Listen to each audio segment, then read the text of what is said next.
Welcome to Business Statistics class. So in today's class we will study the second unit that is remaining among the 5 units. So the second unit is diagrammatic and graphical representation.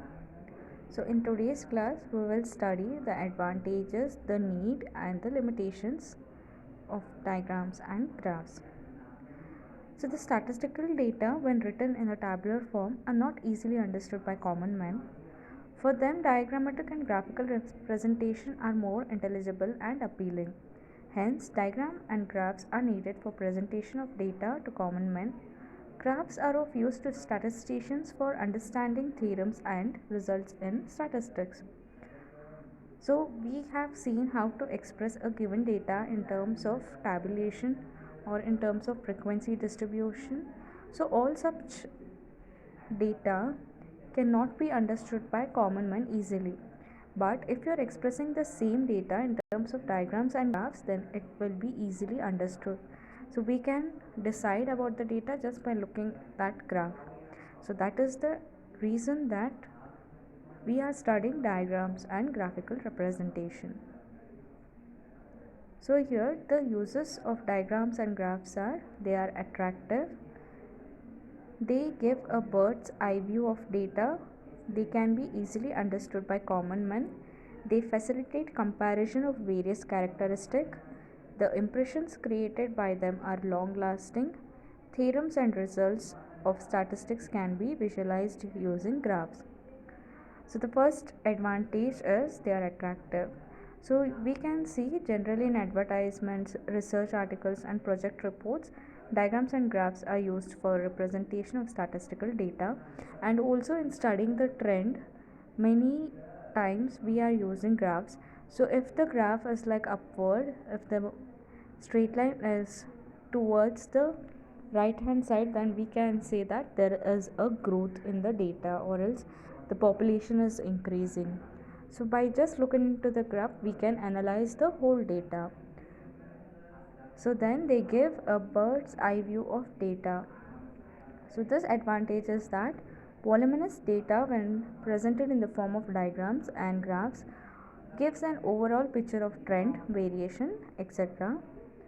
And as we studied, this can be easily understood by common men. So graphs helps us in comparison, and then diagrams and graphs stay in the memory of readers for a very long period of time, and using these diagrams and graphs we can understand the theorems and results based on the statistics.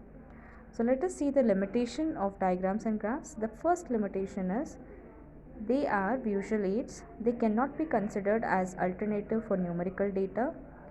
Though theories and results could be easily visualized by diagrams and graphs, mathematical rigor cannot be brought in.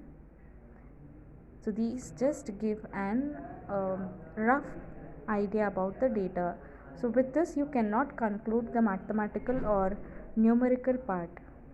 So diagrams and graphs are not as accurate as tabular data. Only tabular data can be used for further analysis. By diagrammatic and graphical misrepresentation, observers can be misled easily. It is possible to create wrong impressions using diagrams and graphs. So first let us start with diagrammatic representation. So diagrams may be of one-dimensional, two-dimensional or three-dimensional. So mostly we will be using one-dimensional and two-dimensional diagrams, whereas three-dimensional diagrams are not commonly used because their construction is difficult. We cannot work with three axes. So one dimension is just with the x-axis or y-axis, two dimension is with x-axis as well as y-axis, and in three dimension we have to work with x, y and z-axis, which is very difficult to construct. That is why we are limiting to one and two dimensional diagrams. So one dimensional diagrams in common use are bar diagrams. So they can be bar charts or column diagrams. So different types of bar diagrams are simple bar diagram, component bar diagram, or it is also called as subdivided bar diagram, percentage bar diagram, multiple bar diagram, and two-dimensional diagrams are simple bar diagram and component pie diagram.